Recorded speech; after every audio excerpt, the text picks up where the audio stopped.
So guys, for the first step, you're going to head over to search and type in printers and scanners. Click on it. And then once you're on this, you're going to click on add device.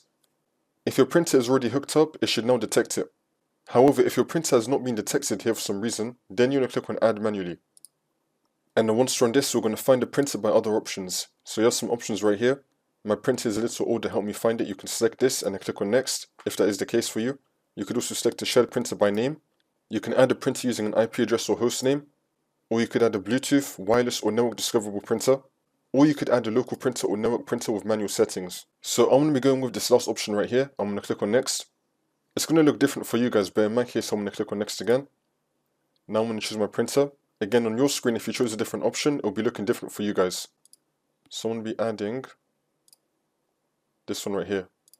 And I click on next. Next again. Next again. And if you want to check that your printer is working properly, you can print a test page. In my case, I'm going to click on finish now. And yeah, I've got my printer right here. In your case, the steps are going to be different if you choose a different option. Now let's say that I want to make this printer that I added right now as my default printer. Under printer preferences, I'm going to untick this. I'm going to turn this off. Let Windows manage my default printer. And now this will become my default printer. If it's not, then you can click on it. And then click on set as default. And now it's going to be your default printer.